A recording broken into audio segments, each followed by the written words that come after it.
இந்த மாதிரி ஒரு 3 தலைமுறை ஆயிடுச்சுன்னா வந்து அந்த வீட்டை இடிச்சு கட்டணும், இல்லை அந்த வீட்டில் இருக்கக்கூடாது, இல்லை வேற ஊருக்கு போயிடணும், இப்படி அந்த வீட்டை வந்து அந்த வீட்டில் வாழக்கூடாது, இந்த மாதிரி நிறைய விஷயங்கள்லாம் சொல்றாங்க ஐயா.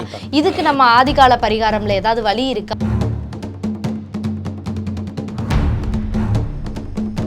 இந்த 9 கிரகம் இருக்கு, கரெக்டு தானே? கரெக்ட். இந்த 9 கிரகமும் அந்த காலத்துல முன்னோர்கள் அந்த ராசி கட்டத்துக்குள்ள தான் வச்சிருக்காங்க. பாருங்க, 12 ராசி இருக்குது, ஆனா 9 கிரகம் தான் இருக்குது. ஆனா 3 பெட்டி எங்கேயோ காலியா இருக்கு இல்லைங்களா? அப்ப ஏதோ 3 தலைமுறைக்கு உண்டான கர்மாவை அந்த காலத்திலேயே இதை வச்சிருக்காங்களா இல்லையா?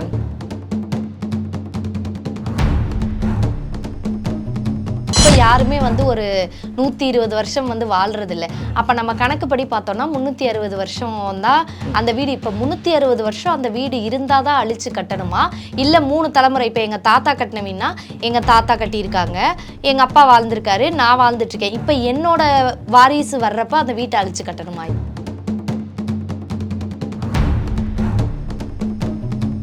மேசத்திலிருந்து கடக வரைக்கும் ஒரு தலைமுறை 120, கடகத்திலேருந்து விருச்சிக வரைக்கும், சிம்மத்திலேருந்து விருச்சிகத்தை வரைக்கும் 120, 240, தனுசுலேருந்து மீன வரைக்கும் 120, 360 வருஷம் இல்லைங்களா?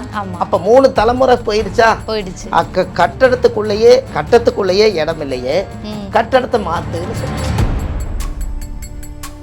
ஓஎஸ் பக்தி நேயர்களுக்கு வணக்கம். நான் உங்கள் அபிநயா. இன்னைக்கு நம்ம கூட நம்ம நிகழ்ச்சியில யார் இணைந்திருக்காங்க அப்படின்னு பாத்தீங்கன்னா, பாரம்பரிய திருவள்ளுவர் குலவம்சம் பிரசன்ன ஜோதிடர் ஐயா சுபம் மாரிமுத்து ஐயா அவர்கள் தான் இருக்காங்க.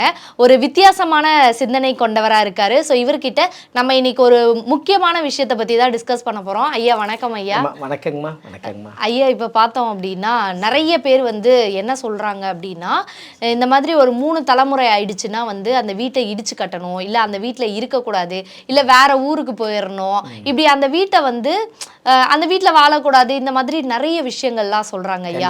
இதுக்கு நம்ம ஆதிகால பரிகாரம்ல ஏதாவது வழி இருக்கா, இல்லைன்னா வந்து பரிகாரங்கள் ஏதாவது பண்ணலாமா? கண்டிப்பா கண்டிப்பா. ரொம்ப சந்தோஷம். அனைவருக்கும் வணக்கம். பாரம்பரிய திருவள்ளுவர் குலவம்சம் பிரசன்ன ஜோதிடர் சுபம் மாரிமுத்து, திருப்பூர்லேருந்து இந்த பதிவு உங்களுக்காக. அம்மா அற்புதமான கேள்வி கேட்டாங்க. இந்த உலகத்தில் ரொம்ப நுட்பமான கேள்வி கேட்குறதுக்கு தான் ஆட்கள் ரொம்ப கம்மி. ஏன்னு கேட்டிங்கன்னா, பாரம்பரியமாக வாழ்ந்துட்டு இருந்த வீட்டை நம்ம தாத்தா வாழ்ந்திருப்பார், அதுக்கப்புறம் நம்ம அப்பா வாழ்ந்திருப்பார், மகன் வாழ்ந்திருப்பார், பேரன் வாழ்ந்திருப்பார். அப்போ வீடே கோயிலாக மாற்றி வச்சுருப்பாங்க. அப்படி இருக்கும்போது ஒரு வீட்டை காலி பண்ணி இன்னொரு இடத்துக்கு போகிறதுனா ஒரு அட்ரஸே வந்து நம்மளுக்கு மாறி போயிடும். அப்படி இருக்கும் பட்சத்தில் உண்மையாலுமே 3 தலைமுறையானால் இந்த வீட்டை மாற்றணுமாங்கிறத இந்த பதிவு. உண்மையாலுமே பாருங்கள், ஒரு வீட்டில் பிறக்காத வீடு இறக்காத வீடு இல்லை, பிறக்காத வீடும் இல்லை, இறக்காத வீடும் இல்லை. அந்த மண் வெயிட் உள்ள பூமி, வெயிட் இல்லாத பூமிங்கிறத நீங்கள் எப்படி தெரிஞ்சுக்க முடியும்? வெயிட் உள்ள பூமி எதுன்னு கேட்டால், வீடு பூமி மேலே இருந்தால் பூமிக்கு வெயிட் அதிகம். சுத்தமான பூமி வீடே இல்லாமல் இருந்தால் வெயிட் இல்லாத பூமி என்று பொருள். அப்போ வெயிட்டாக இருக்குதுன்னா கல், மண், சிமெண்ட்டு, மணல் எல்லாம் வந்து லாரியாக கொண்டு வந்து ஒரு வீட்டை கட்டுனா அந்த மண் வெயிட் ஆயிடுச்சுன்னா அது வெயிட் உள்ள பூமி. எதுவுமே இல்லாமல் ஒரு 3-4 தலைமுறையே அந்த பூமி இப்படியே தரிசாக கிடக்குதுங்கன்னா அது வெயிட் இல்லாத பூமி. முதல்ல நம்ம இதை தெரிஞ்சுக்கணும் இல்லையா? அதனால் பூமிக்கு பாரம் இருக்கக்கூடாதுன்னு அந்த காலத்தில் முன்னோர்கள் அதை சொல்லுவாங்க. அப்படி இருக்கும் பட்சத்தில் இந்த ஒரு அற்புதமான விஷயத்தை இன்றைக்கி நீங்கள் தெரிஞ்சுங்க. சயின்டிஃபிக்காக விஞ்ஞானமாக 3 தலைமுறையான அந்த வீட்டை மாற்றணுமா மாற்றக்கூடாதான்னு இந்த பதிவில் நம்ம பார்ப்போம். இப்போ பாருங்கம்மா, அதாவது ஒரு ராசி கட்டம் இருக்குது. ஒரு ராசி கட்டத்தில் எத்தனை வீடுங்க? ஒரு ராசி எத்தனை வீடு மொத்தம்? 9 கிரகம். அதில் 12 ராசி இருக்கும் இல்லைங்களா? மேசம், ரிஷபம், மிதுனம், கடகம், சிம்மம், கன்னி, துலா, விருச்சிக, தனுசு, மகரம், கும்பம், மீனம். 12 வீடு இருக்குது இல்லைங்களா? ரைட்டு. இது 12 வீடு வந்து ஏதோ ஒரு சித்தர்கள் அந்த காலத்துல இந்த 12 ராசியை எதுக்காக உருவாக்கிக்கிறாங்கன்னா, 27 நட்சத்திரத்தை 12 ராசிக்குள்ள கொடுக்கறதுக்காகத்தான் அந்த காலத்துல முன்னோர்கள் இதை உருவாக்கியிருக்காங்க. ஓகே. 27 நட்சத்திரத்தை நீங்க 12 வீட்டு கொடுக்கணும்னா இதை நீங்க பெருக்கல் பண்ணணும்ல. அப்போ ஒரு ராசியில் 2.25 நட்சத்திரம் குடியிருக்குங்க. 2.25 நட்சத்திரம் குடியிருக்கும். அப்போ 12 2 24, 12 கால் 3 இல்லைங்களா?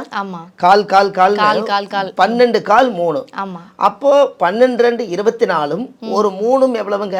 27. Very good. அப்போ 27 நட்சத்திரத்தை 12 வீட்டுக்குள்ள சித்தர்கள் அந்த காலத்துல 27 நட்சத்திரத்தை 12 வீட்டுக்கு கரெக்டா 2.25 நட்சத்திரமா 2.25 நட்சத்திரமா அழகாக வச்சுட்டாங்க.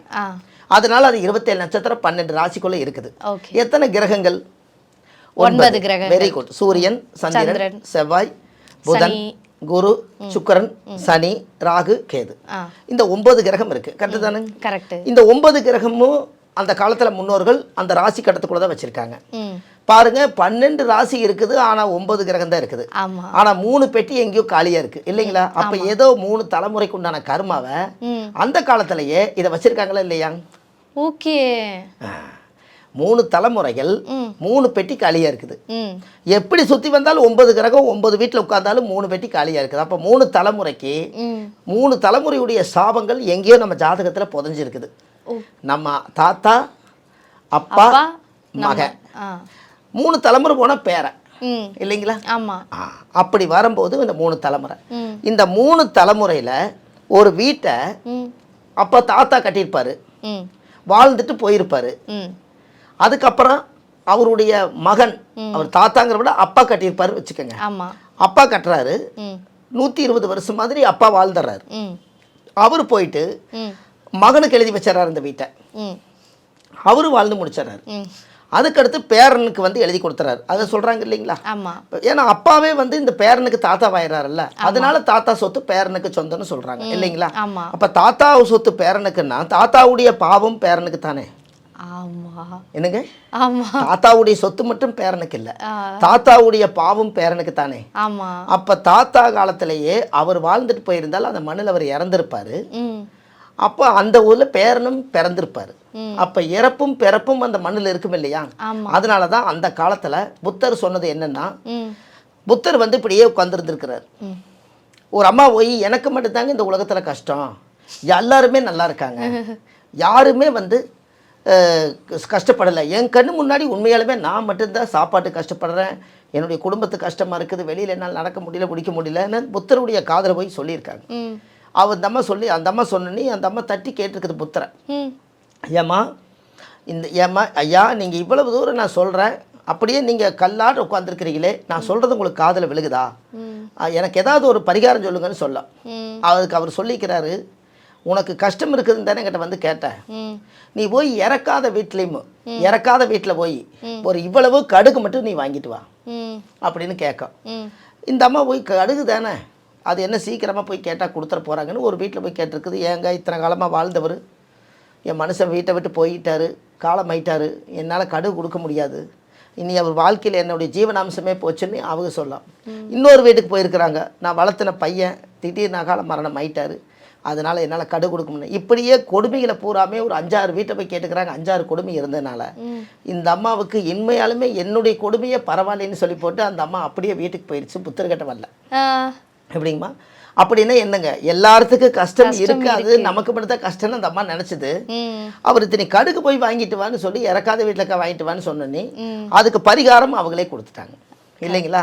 அப்ப மனிதனாக பிறந்தா இனிப்பு புளிப்பு கசப்பு தொகுப்புங்கிற மாதிரி கஷ்டம் நஷ்டம் இன்பம் துன்பம் எல்லாமே இருக்கு, கலந்ததான் வாழ்க்கை இல்லைங்களா?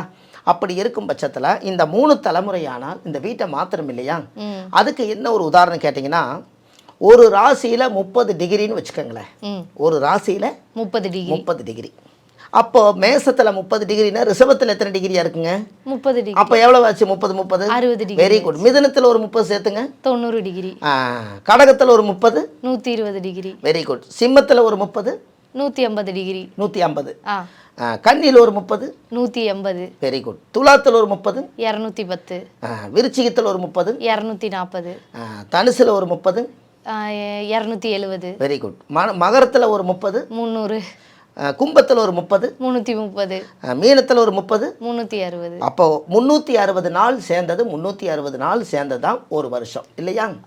அந்த ஒரு வருஷத்துக்குள்ள சித்திரை வைகாசி ஆனி ஆடி ஆவணி புரட்டாசி ஐப்பசி கார்த்திகை மார்கழி தை மாசி பங்குனி 12 மாசமும் அதுக்குள்ள வந்துருது.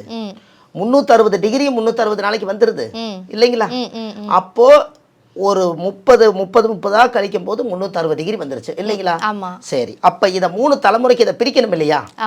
3 தலைமுறைக்கு பிரிக்கணும் இல்ல. ஒரு மனிதனுக்கு ஆயுள் பூர்ண ஆயுள் எவ்வளவுங்க? அத 120 ஆண்டுகள். Very good. 120 வருஷம். அப்ப மேசம் 30, ரிஷபம் 60, மிதுனம் 90, கடகம் 120. Very good. அப்ப கடகம் வரைக்கும் நான் 3 12 4 ராசி ஓடிடுச்சுங்களா? ஆமா. ஒரு தலைமுறை 120 வருஷம் கழிஞ்சிருச்சு. Okay. கரெக்ட்டுங்களா? ஆ. ரைட்டு. அப்போ கடகத்துலேருந்து சிம்மம் 120, ஆ சிம்மம் ஒரு 30, கன்னி ஒரு 30 60, ம். துலாம் ஒரு 30 90, விருச்சிகம் ஒரு 30, 3 12 120 வருஷம். அப்ப 120 120 240 வருஷம் 2 தலைமுறை போயிருச்சுங்களா? வெரி கண்டிப்பா. குட். இப்போ நீ தனுசுக்கு ஒரு 30, மகரத்துக்கு ஒரு 30 60, கும்பத்துக்கு ஒரு 30 90, மீனத்துக்கு ஒரு 30 120. அப்ப தனுசுலேருந்து மீனம் வரைக்கும் ஒரு தலைமுறை இல்லைங்களா? அப்போ மேசத்துலேருந்து கடகம் வரைக்கும் ஒரு தலைமுறை 120, கடகத்துலேருந்து விருச்சிகம் வரைக்கும் சிம்மத்துலேருந்து விருச்சிகத்து வரைக்கும் 120 240, தனுசுலேருந்து மீனம் வரைக்கும் 120 360 வருஷம் இல்லைங்களா? அப்ப 3 தலைமுறை போயிடுச்சா? போயிடுச்சு. கட்டத்துக்குள்ளேயே இடம் இல்லையே, கட்டடத்தை மாத்துன்னு சொல்லுது. ஓகே, புரிஞ்சுது. இப்ப தெரியுதுங்களாமா? இப்ப தெரியுது. கட்டத்துக்குள்ளேயே இடம் இல்லையே, எல்லாம் வாழ்ந்து வந்துட்டீங்க. 3 தலைமுறைக்குள்ள 10 குழந்தை பிறந்தாலும் 20 குழந்தை பிறந்தாலும் 360 வருஷத்துக்குள்ள பிறப்பும் இறப்பும் அதுக்குள்ள இருக்கும்போது 3 தலைமுறை வாழ்ந்த வீட்டுல மறுபடியும் அப்படியே இருக்காம அதை அழிச்சிட்டு மறுபடி புதுசா பாலக்கால் போட்டு அந்த அச்சாணி எல்லாம் பிளானை மாத்தி தாத்தாவுடைய சொத்து எனக்கு பூர்வீகம் காலங்காலமா மறக்க கூடாதுன்னா கூட அதை அழிச்சிட்டு புதுப்பிச்சு வீடு கட்டி புண்ணியர்ஜனம் பண்ணி கிரகப்பிரவேசனம் பண்ணி அதுக்கப்புறம் நீங்க வாழ்ந்தால் மறுபடியும் புது தலைமுறை உருவாகுங்கிறதுக்காகத்தான் 21 தலைமுறை தோஷம் நிவர்த்தி ஆகுதான். ஓகே, இப்ப புரிஞ்சுதுங்களா? இப்ப புரிஞ்சுது. அப்ப ஏன் 3 தலைமுறையானா அந்த வீட்டை மாத்தணுங்கிறது இப்போ உங்களுக்கு இந்த பதிவுல தெரிஞ்சிருக்கு. ஓகே, ரொம்ப தெளிவா இருக்குது. இதுக்கு இந்த விஞ்ஞானத்தை பொறுத்தி இருக்கும். எப்படிங்க? சயின்ஸ் ஒரு ராசியில 30 டிகிரின்னு எடுத்திருக்கோம், ஒரு மாசத்துக்கு 30 நாள் சூரியன் அங்க இருக்குதுன்னு எடுத்திருக்கோம், சித்திர வைகாசி எடுத்திருக்கோம், 27 நட்சத்திரம் எடுத்திருக்கோம், 12 ராசி எடுத்திருக்கோம், 9 நவகிரகத்தை எடுத்திருக்கோம். இத்தனையும் சேர்ந்து எப்படி சுத்தி வந்தாலும் 360 வருஷம் கடந்து விட்டால் நீங்க புதுசா வீடு கட்டி குடியிருந்தா அங்க இருக்கலாம், இல்ல நீங்க வேற பக்கம் போய் மாத்தி இருக்கலாம்னு இது சொல்லுதா இல்லைங்களா? அப்ப 3 தலைமுறை இப்ப காலங்காலமா நீங்க யாராவது வாழ்ந்துட்டு இருந்தால் அதே இடத்துல தான் நீங்கள் வாழணுங்கிறது கிடையாது. அது ஒன்றும் அழிச்சு கட்டுங்க, இல்லை வேறு இடத்துல போய் இடத்த வாங்கி இதை விற்றுட்டு நீங்கள் இடத்த வாங்கி கட்டலாம். ஐயா, இப்போ எனக்கு ஒரு சந்தேகம். இப்போ யாருமே வந்து ஒரு 120 வருஷம் வந்து வாழ்றதில்ல. அப்போ நம்ம கணக்குப்படி பார்த்தோம்னா 360 வருஷம் தான் அந்த வீடு. இப்போ 360 வருஷம் அந்த வீடு இருந்தால் தான் அழிச்சு கட்டணுமா, இல்லை 3 தலைமுறை? இப்போ எங்கள் தாத்தா கட்டின வீடுனா எங்கள் தாத்தா கட்டியிருக்காங்க, எங்கள் அப்பா வாழ்ந்துருக்காரு, நான் வாழ்ந்துட்டுருக்கேன். இப்போ என்னோட வாரிசு வர்றப்ப அந்த வீட்டை அழிச்சு கட்டணுமா? ஆமாங்க. இந்த 3 தலைமுறை வந்தாச்சுனாலே அந்த வீட்டை நீங்கள் மாற்றி அமைச்சு கட்டினோம்னா அந்த மண்ணுடைய அச்சரம் வந்து மாறுமல்ல. Okay okay. இப்போ நீங்கள் கீழே போஸ்ட் மட்டும் இந்த இடத்துக்கு போட்டிருப்பாங்க, நீங்க 3 தலைமுறைக்கு அப்புறம் அதுவே பலம் இல்லாம தான் இருக்கு. அதோட போய் இன்னொரு 360 வருஷம் தாங்குமான்னு நம்பிக்கை இருக்கு. அதனால எல்லாத்தையும் அந்த மண்ணில் இருக்கிறது எல்லாத்தையும் எடுத்துட்டு ஒரு கோயில் பிரசாதங்கள் திருநூறு தீர்த்தம் எல்லாம் போட்டு அந்த மண்ணை புனிதப்படுத்தி, இங்க எத்தனையோ பேர் பிறந்திருப்பாங்க, எத்தனையோடு இறந்திருப்பாங்க, எத்தனையோ பேர் வாழ்ந்திருப்பாங்க, அந்த மண்ணவே புதுப்பிச்சு அதுக்கப்புறம் நீங்க தனியா பிளான் போட்டு கட்டினா அந்த வீடு நிலைச்சு நிற்கும். அங்க நெகட்டிவ் கர்மா வராதுங்க. ஓகே. அப்போ பாசிட்டிவா இருக்கும். அதனால தான் இப்போ அந்த காலத்துல வந்து கிரகப்பிரவேசம்னா என்னங்க? கிரகப்பிரவேசனம்ங்கிறது என்ன பொருள்? எங்க வீட்டில் கிரகப்பிரவேசம் பண்ண போறாங்கன்னு சொல்றாங்க இல்லைங்களா? அது என்ன பொருள்? நான் பால் காய்ச்சறதை நினைச்சிட்டு இருக்கேன். பால் காய்ச்சன்னு சொல்றீங்க. நான் சொல்றேன், ஒரு காலி இடத்த 4 பக்கம் செவுத்தை உருவாக்கி ஒரு பக்கம் கதவு வச்சு 9 கிரகத்தை பிடிச்சி உள்ளுக்குள்ள விடுறதுனால அது கிரகப்பிரவேசம். ஓகே. என்னங்க? புரியுது. எங்கேயோ பறந்து இருக்கக்கூடிய 9 நவகிரகத்தை பிரவேசிக்கிறதுனா என்னங்க? நம்ம இந்த வீட்டுல ஒருத்தர் பிரவேசிக்கிறான்னு சொல்றீங்கல்ல, அது போல ஒரு ஐயர் வந்து உட்கார்ந்து சிவன் கலசம் சக்தி கலசம் வச்சு 9 கலசங்கள் வச்சு ஓம் சூரியாய நமக, சந்திராய நமக, செவ்வாயாய நமக, புதனாய நமக, குருவாய நமக, சுக்குராய நமக, சனியாய நமக, ராகுவாய நமக, கேதுவாய நமக, 9 நவக்கிரகங்களுடைய ஆசீர்வாதம் இந்த இடத்தில் வருவாய நமக. அப்ப என்ன ஆகுதுங்க? கிரக பிரவேசம்னா கிரகத்தை வந்து இந்த வீட்டுக்குள்ள பிரவேசம் பண்றதுக்காக கிரக பிரவேசம். ஓகே. புண்ணிய அர்ச்சனைன்னா என்னங்க? ஐயா, உங்களுக்கு இல்ல உங்களை கேட்டுட்டேன். புண்ணிய அர்ச்சனைன்னா என்னன்னா, ஒரு 100 பேர்த்த அந்த வீட்டுக்கு புது வீடு கட்டி கூப்பிடுவீங்க. ஓகே. அதுல யாராவது ஒருத்தராவது நல்ல மனசோட நல்ல வாழ்ந்து பொழைச்சு உண்மையாலுமே இந்த உலகத்துல வந்து எந்த பாவங்கள் செய்யாம எல்லாருமே நல்லா இருக்கட்டுன்னு சொல்லி ஆத்மாத்மா ஒரு புண்ணியவதி பெத்த ஒரு நல்ல ஆத்மா ஒருத்தர், யாரோ ஒருத்தர் 100ல் ஒருத்தராவது நீங்க அழைப்புதல் கொடுத்ததுல ஒருத்தராவது வந்து அந்த பாதம் போய் அந்த புது வீட்டில் பட்டுதுன்னா அந்த புண்ணியமான மனிதர் புண்ணியம் பாதம் பட்டா புண்ணியம் அவர் வந்து ஒரு அர்ச்சனை பண்ணுவாரா நல்லா இருப்பீங்கன்னு. அதனால புண்ணிய அர்ச்சனைன்னு பேர். ஓகே, புரியுது. 100ல் ஒருத்தர் இருந்தாலும் கூட போதுங்கன்னு. அதனால அது புண்ணிய அர்ச்சனைன்னு பேர். எத்தனையோ பேர்த்த கூட்டிட்டு வந்து எல்லாரும் சாமி கும்பிடும்னு நினைக்க வேண்டாம். யாராவது ஒருத்தர் வாழ்த்துனா அந்த வீடு 1000 காலத்து பயிராக மாறும். தலைமுறையாக குழந்தைகள்லாம் உருவாங்கிறதுக்காக எல்லாத்தையும் கூப்பிட்டு சாப்பாடு போடுவாங்க. இன்னும் சொல்ல போனோம்னா அந்த வீடு புதுசாக கட்டுறாங்க இல்லைங்களா, இப்போ கூட ஒரு ஆதிகால பரிகார புத்தகத்தில் ஒரு விஷயத்தை எழுதியிருக்கேன். வீடு கட்டினாங்கன்னா அந்த காலத்தில் சைவமாக இருக்கிறவங்க ஒரு சாமி கும்பிடுவாங்க, அசைவமாக இருக்கிறவங்க மீன் குழம்பு தான் முதல்ல வைப்பாங்க. ஓகே, அது ஏன் மீன் குழம்பு வைப்பாங்க அப்படின்னா மீன் பொரிஞ்சாப்புல குழந்தை பொரியுமாங்க. ஓகே, என்னங்கம்மா, மீன் வந்து மச்ச அவதாரம். ஓகே, அதனால மீன் குழம்பு வைப்பாங்க. ஓகே, சரிங்களா. ஒரு மீன் சாப்பிடக்கூடியவங்களுக்கு அது ஒத்து வரும். மீனே சாப்பிட மாட்டேன்னு ஒருத்தர் இருப்பாங்க இல்லைங்களா, அவங்க வந்து என்ன பண்ணலாம்னா ஒரு வீட்டு நிறைய தண்ணியை ஊற்றி விட்டு இந்த வளர்ப்பு மீன் எல்லாம் இருக்கு இல்லைங்களா, அதை ஒரு கொஞ்ச நேரம் கொண்டு வந்து இந்த மீனை விட்டீங்கன்னா இந்த மீன் எல்லா இடத்துலையும் உள்ள உயிரோட துள்ளும் போது குழந்தை வந்து பிறந்துச்சுன்னா மீன் துள்ளு மாதிரி குழந்தை துள்ளுமா. அதுக்காக அந்த காலத்தில் மீனை வந்து முதல் வீட்டுக்குள்ளே விடுங்கன்னு சொன்னாங்க. ஓகே ஐயா, இப்போ நிறைய விஷயங்கள் வந்து நம்ம பேசிகிட்டே இருக்கோம். நீங்கள் புக்கு எழுதியிருக்கேன் அப்படின்னு சொன்னீங்க, ஆதிகால பரிகாரம் புத்தகம். ஸோ அதை பற்றியும் நீங்கள் சொல்லிட்டீங்கன்னா எங்களுக்கு இன்னும் கொஞ்சம் நல்லாயிருக்கும். அந்த புக் வாங்குறப்ப நாங்கள் எதுக்காக வாங்கணும்னு தெரிஞ்சால். கண்டிப்பாங்க. இப்போ பாருங்கள், இந்த மாதிரி வந்து ஒரு ஆதிகால பரிகாரம் வந்து ஒரு A4 சைஸில் ஒரு பெரிய புத்தகம் ஒன்று உருவாக்கியிருக்கிறேங்க. அந்த புத்தகம் உங்களுக்கு ஸ்க்ரீனில் காமிக்கிறேன். அந்த புத்தகம் வந்து 1736 பரிகாரம் கொண்ட புத்தகங்க. ஓ, பரிகாரங்கள் இருக்கிற ஆதிகால பரிகாரங்க. 1736 பரிகாரம். ஆதி காலத்துல திருவள்ளுவர் 1330 குறள் எழுதினார். அந்த வம்சாவளியில நாமளும் 1330 எழுதுவோமேன்னு சொல்லி எழுத ஆரம்பிச்சது 1730 பரிகாரங்கள் உலகத்துக்காக எளிய முறையில் எழுதியிருக்கிறாங்க. எல்லா வீட்லயும் ஒரு வீட்டுல ஒரு புத்தகம், இது இருக்க வேண்டிய புத்தகம். அப்பேற்பட்ட புத்தகம் எழுதியிருக்கிறாங்க. அது கீழே போயிட்டு இருக்க நம்பருக்கு கால் பண்ணாங்கன்னா அந்த புத்தகம் 2 நாள்ல வீட்டுக்கே டோர் டெலிவரி கிடைச்சிரும். அது போக நம்மளை வந்து ஜாதகம் பார்க்குறோம். திருப்பூர்ல ஜாதகம் பார்க்குறேங்க. சென்னையிலையும் வடபழனி முருகன் கோயில் வாசல்ல நம்ம ஜோதிட அலுவலகம் இருக்கு. கீழே போயிட்டு இருக்கிற நம்பர் கால் பண்ணாங்கன்னா அவங்க ஜாதகம் பார்க்கறதுக்கு சரி, புத்தகம் வாங்குறதுக்கு எல்லாத்துக்கும் இந்த அப்பாயின்மெண்ட் கிடைக்குங்க என்று சொல்லி இந்த இடத்துல 3 தலைமுறை தாஷங்கள் நிவர்த்தியாக இடத்தை மாற்றி அமைக்கிறதுக்காக இந்த பதிவு கொடுத்துருக்கேன். எல்லா மக்களுக்கும் இது வந்து உபயோகமாக இருக்கட்டும் என்று சொல்லி பாரம்பரிய திருவள்ளுவர் குல வம்சம் பிரசன்ன ஜோதிடர் சுபமாரிமுத்து. வாழ்வது ஒரு முறை, வாழ்த்தட்டும் தலைமுறை. நன்றி, வணக்கம். ஐயா, நிறைய விஷயங்கள் வந்து ரொம்பவும் மக்களுக்கு பயன்படுறதுக்காக சொல்லியிருந்தீங்க. ஸோ இந்த பதிவு ரொம்ப சுவாரஸ்யமாக இருந்தது. ரொம்ப நன்றி. ரொம்ப நன்றிங்கம்மா, வணக்கங்க. ரொம்ப சந்தோஷம். இந்த நிகழ்ச்சியை பற்றிய உங்கள் கருத்துக்களை கீழிருக்கும் தொலைபேசி எண் மற்றும் மின்னஞ்சலில் தெரிவிக்கலாம்.